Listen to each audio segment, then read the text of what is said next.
بسم الله الرحمن الرحيم. الحمد لله الذي أنزل على عبده الكتاب ولم يجعل له عوجا قيما لينذر بأسا شديدا من لدنه ويبشر المؤمنين الذين يعملون الصالحات أن لهم أجرا حسنا ماكثين فيه أبدا وينذر الذين قالوا اتخذ الله ولدا ما لهم به من علم ولا لآبائهم كبرت كلمة تخرج من أفواههم إن يقولون إلا كذبا فلعلك باخع نفسك على آثارهم إن لم يؤمنوا بهذا الحديث أسفا إنا جعلنا ما على الأرض زينة لها لنبلوهم أيهم أحسن عملا وإنا لجاعلون ما عليها صعيدا جرزا أم حسبت أن أصحاب الكهف والرقيم كانوا من آياتنا عجبا إذ أوى الفتية إلى الكهف فقالوا ربنا آتنا من لدنك رحمة وهيئ لنا من أمرنا رشدا فضربنا على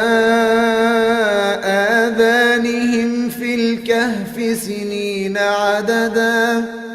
ثم بعثناهم لنعلم أي الحزبين أحصى لما لبثوا أمدا نحن نقص عليك نبأهم بالحق إنهم فتية آمنوا بربهم وزدناهم هدى وربطنا على قلوبهم إذ قاموا فقالوا ربنا رب السماوات والأرض لن ندعو من دونه إلها لقد قلنا إذا شططا هؤلاء قومنا اتخذوا من دونه آلهة لولا يأتون عليهم بسلطان بين فمن أظلم ممن افترى على الله كذبا وإذ اعتزلتموهم وما يعبدون إلا الله فأووا إلى الكهف ينشر لكم ربكم من رحمته ويهيئ لكم من أمركم مرفقا وترى الشمس إذا طلعت تزاور عن كهفهم ذات اليمين وإذا غربت تقرضهم ذات الشمال وهم في فجوة منه ذلك من آيات الله من يهد الله فهو المهتد ومن يضلل فلن تجد له وليا مرشدا وتحسبهم أيقاظا وهم رقود ونقلبهم ذات اليمين وذات الشمال وكلبهم باسط ذراعيه بالوصيد لو اطلعت عليهم لوليت منهم فرارا ولملئت منهم رعبا وكذلك بعثناهم ليتساءلوا بينهم قال قائل منهم كم لبثتم قالوا لبثنا يوما أو بعض يوم قالوا ربكم أعلم بما لبثتم فابعثوا أحدكم بورقكم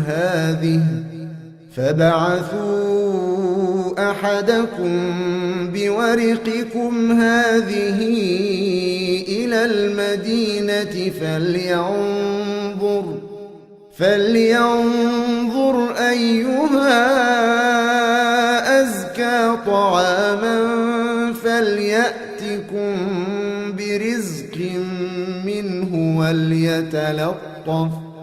وليتلطف ولا يشعرن بكم أحدا إنهم إن يظهروا عليكم يرجموكم أو يعيدوكم في ملتهم ولن تفلحوا إذن أبدا وكذلك أعثرنا عليهم ليعلموا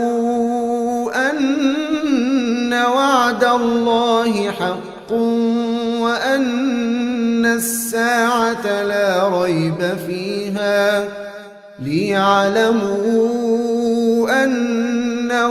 الله حق وأن الساعة لا ريب فيها إذ يتنازعون بينهم أمرهم فقالوا ابنوا عليهم بنيانا ربهم أعلم بهم قال الذين غلبوا على أمرهم لنتخذن عليهم مسجدا سيقولون ثلاثة رابعهم كلبهم ويقولون خمسة سادسهم كلبهم رجما بالغيب ويقولون سبعة وثامنهم كلبهم قل ربي أعلم بعدتهم ما يعلمهم إلا قليل فلا تمار فيهم إلا مراء ظاهرا ولا تستفت فيهم منهم أحدا ولا تقولن لشيء إني فاعل ذلك غدا إلا أن يشاء الله واذكر ربك إذا نسيت وقل عسى أن يهدي لربي لأقرب من هذا رشدا ولبثوا في كهفهم 300 سنين وازدادوا 9 قل الله أعلم بما لبثوا له غيب السماوات والأرض أبصر به وأسمع ما لهم من دونه من ولي ولا يشرك في حكمه أحدا واتل ما أوحي إليك من كتاب ربك لا مبدل لكلماته ولن تجد من دونه ملتحدا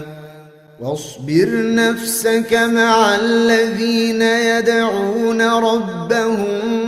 بالغداة والعشي يريدون وجهه ولا تعد عيناك عنهم تريد زينة الحياة الدنيا ولا تطع من أغفلنا قلبه عن ذكرنا واتبع هواه وكان أمره فرطا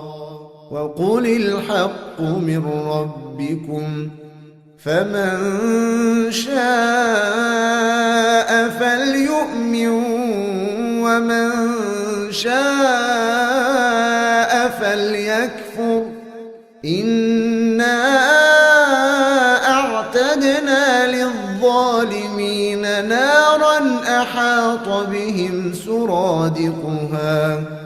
وإن يستغيثوا يغاثوا بماء كالمهل يشوي الوجوه بئس الشراب وساءت مرتفقا إن الذين آمنوا وعملوا الصالحات إنا لا نضيع أجر من أحسن عملا أولئك لهم جنات عدن تجري من تحتهم الأنهار يحلون فيها من أساور من ذهب ويلبسون ثيابا خضرا من سندس واستبرق متكئين فيها على الأرائك نعم الثواب وحسنت مرتفقا واضرب لهم مثلا الرجلين جعلنا لأحدهما جنتين من أعناب وحففناهما بنخل وجعلنا بينهما زرعا كلتا الجنتين آتت أكلها ولم تظلم منه شيئا وفجرنا خلالهما نهرا وكان له ثمر فقال لصاحبه وهو يحاوره أنا أكثر منك مالا وأعز نفرا ودخل جنته وهو ظالم لنفسه قال ما أظن أن تبيد هذه أبدا وما أظن الساعة قائمة ولئن رددت إلى ربي لأجدن خيرا منها منقلبا قال له صاحبه وهو يحاوره أكفرت بالذي خلقك من تراب ثم من نطفة ثم سواك رجلا لكن هو الله ربي ولا أشرك بربي أحدا ولولا إذ دخلت جنتك قلت ما شاء الله قوة إلا بالله إن ترني أنا أقل منك مالا وولدا فعسى ربي أن يؤتيني خيرا من جنتك ويرسل عليها حسبانا من السماء فتصبح صعيدا زلقا أو يصبح ماؤها غورا فلن تستطيع له طلبا وأحيط بثمره فأصبح يقلب كفيه على ما أنفق فيها وهي خاوية على عروشها ويقول يا ليتني لم أشرك بربي أحدا ولم تكن له فئة ينصرونه من دون الله وما كان منتصرا هنالك الولاية لله الحق هو خير ثوابا وخير عقبا واضرب لهم مثل الحياة الدنيا كماء أنزلناه من السماء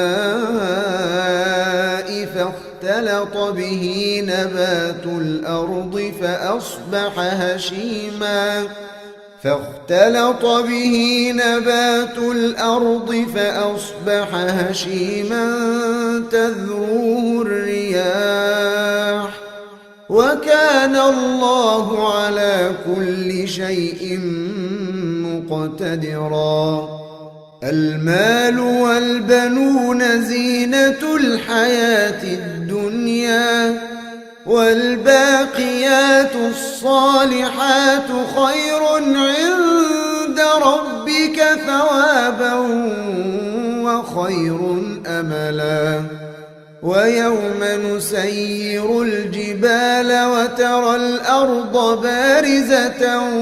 وحشرناهم فلم نغادر منهم أحدا وعرضوا على ربك صفا لقد جئتمونا كما خلقناكم أول مرة بل زعمتم أن لن نجعل لكم موعدا ووضع الكتاب فترى المجرمين مشفقين مما فيه ويقولون يا ويلتنا ما لهذا الكتاب لا يغادر صغيرة ولا كبيرة إلا أحصاها ووجدوا ما عملوا حاضرا ولا يظلم ربك أحدا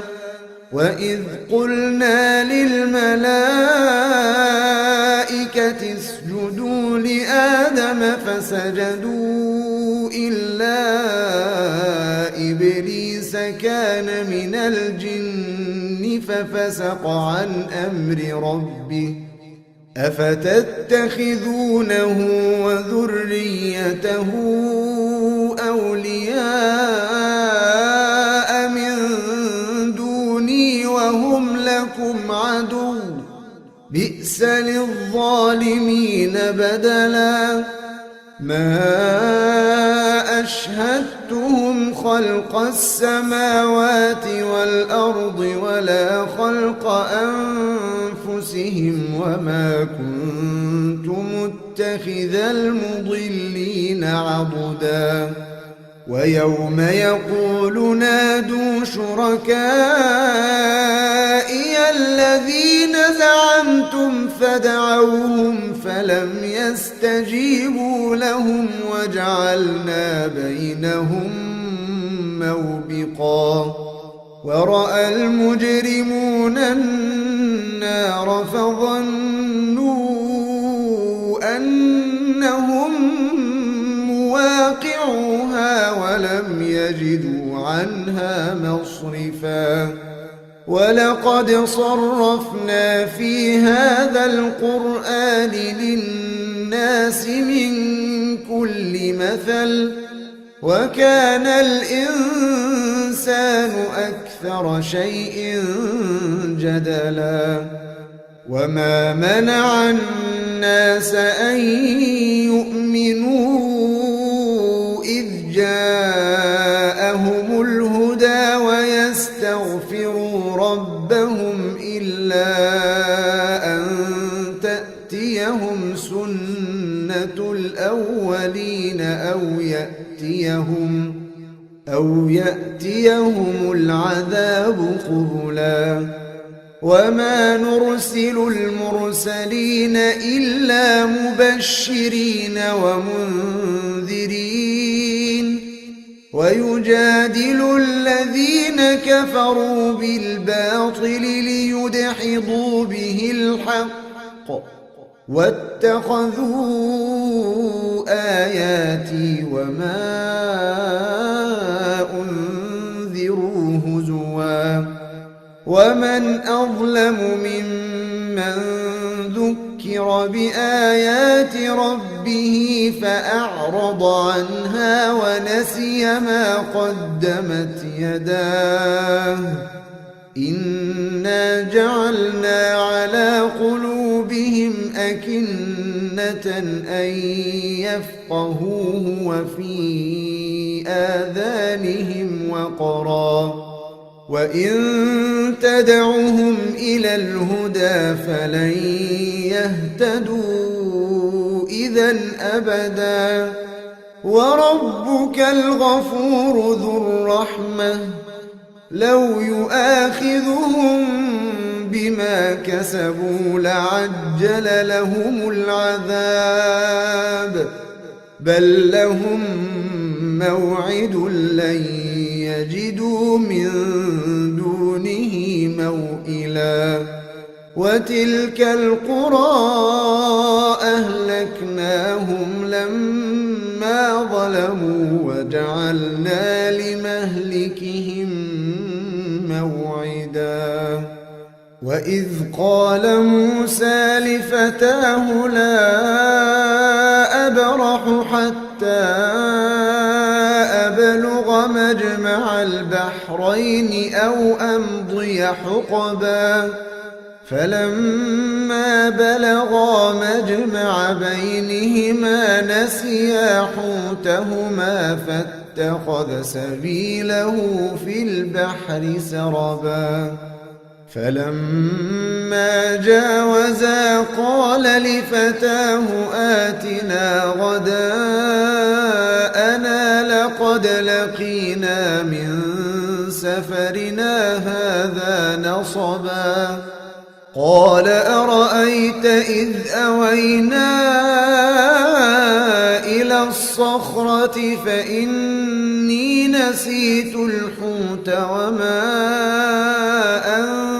أنسانيه إلا الشيطان أن أذكره واتخذ سبيله في البحر عجبا قال ذلك ما كنا نبغ فارتدا على آثارهما قصصا فوجدا عبدا من عبادنا آتيناه رحمة من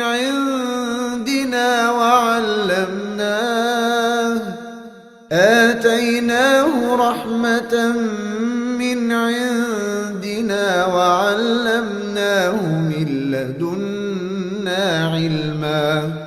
قال له موسى هل أتبعك أتبعك على أن تعلمني مما علمت رشدا قال إنك لن تستطيع معي صبرا وكيف تصبر على ما لم تحط به خبرا قال ستجدني إن شاء الله صابرا ولا أعصي لك أمرا قال فإن اتبعتني فلا تسألني عن شيء حتى أحدث لك منه ذكرا فانطلقا حتى إذا ركبا في السفينة خرقها قال أخرقتها لتغرق أهلها لقد جئت شيئا إمرا قال ألم أقل إنك لن تستطيع معي صبرا قال لا تؤاخذني بما نسيت ولا ترهقني من أمري عسرا فانطلقا حتى إذا لقيا غلاما فقتله قال أقتلت نفسا زكية بغير نفس لقد جئت شيئا نكرا قال ألم أقل لك إنك لن تستطيع معي صبرا قال إن سألتك عن شيء بعدها فلا تصاحبني قد بلغت من لدني عذرا فانطلقا حتى إذا أتيا أهل قرية استطعما أهلها فأبوا أن يضيفوهما فوجدا فيها جدارا يريد أن ينقض فأقامه قال لو شئت لاتخذت عليه أجرا قال هذا فراق بيني وبينك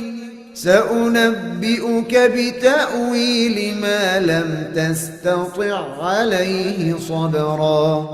أما السفينة فكانت لمساكين يعملون في البحر فأردت أن أعيبها وكان وراءهم ملك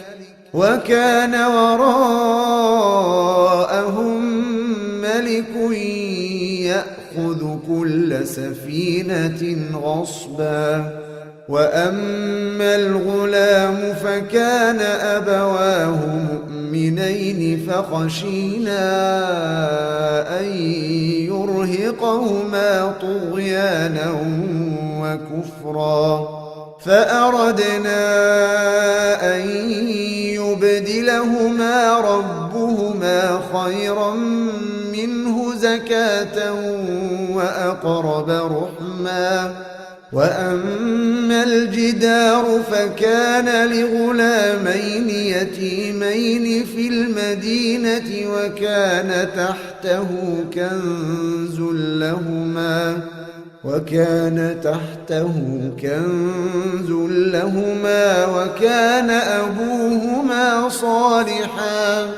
وكان أبوهما صالحا فأراد ربك أن يبلغا أشدهما ويستخرجا كنزهما رحمة من ربك وما فعلته عن أمري ذلك تأويل ما لم تسطع عليه صبرا ويسألونك عن ذي القرنين قل سأتلو عليكم منه ذكرا إنا مكنا له في الأرض وآتيناه من كل شيء سببا فأتبع سببا حتى إذا بلغ مغرب الشمس وجدها تغرب في عين حمئة ووجد عندها قوما قلنا يا ذا القرنين إما أن تعذب وإما أن تتخذ فيهم حسنا قال أما من ظلم فسوف نعذبه ثم يرد إلى ربه فيعذبه عذابا نكرا وأما من آمن وعمل صالحا فله جزاء الحسنى وسنقول له من أمرنا يسرا ثم أتبع سببا حتى إذا بلغ مطلع الشمس وجدها تطلع على قوم لم نجعل لهم من دونها سترا كذلك وقد أحطنا بما لديه خبرا ثم أتبع سببا حتى إذا بلغ بين السدين وجد من دونهما قوما لا يكادون يفقهون قولا قالوا يا ذا القرنين إن يأجوج ومأجوج مفسدون في الأرض فهل نجعل لك خرجا على أن تجعل بيننا وبينهم سدا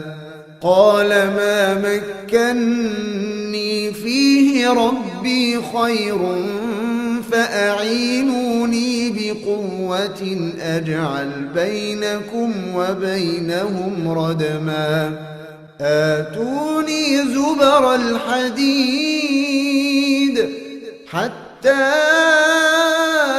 إذا ساوى بين الصدفين قال انفخوا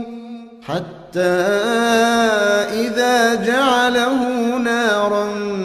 قال آتوني أفرغ عليه قطرا فما استطاعوا أن يظهروه وما استطاعوا له نقبا قال هذا رحمة من ربي فإذا جاء وعد ربي جعله دكاء وكان وعد ربي حقا وتركنا بعضهم يومئذ يموج في بعض ونفخ في الصور فجمعناهم جمعا وعرضنا جهنم يومئذ للكافرين عرضا الذين كانت أعينهم في غطاء عن ذكري وكانوا لا يستطيعون سمعا أفحسب الذين كفروا أن يتخذوا عبادي من دوني أولياء إنا أعتدنا جهنم للكافرين نزلا قل هل ننبئكم بالأخسرين الأخسرين أعمالا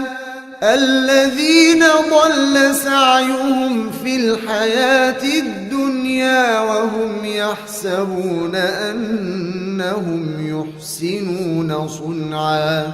أولئك الذين كفروا بآيات ربهم ولقائه فحبطت أعمالهم فلا نقيم لهم يوم القيامة وزنا ذلك جزاؤهم جهنم بما كفروا واتخذوا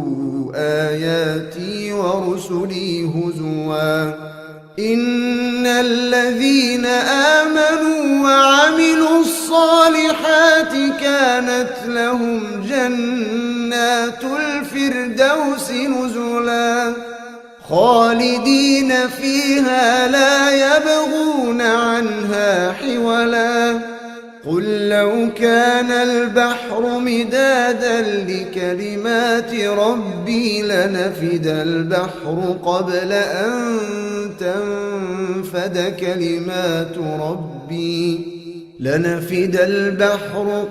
أن تنفد كلمات ربي ولو جئنا بمثله مددا قل إنما أنا بشر مثلكم يوحى إلي أنما إلهكم إله واحد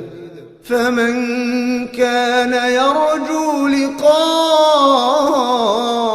ربه فليعمل عملا صالحا ولا يشرك بعبادة ربه أحدا. صدق الله العظيم.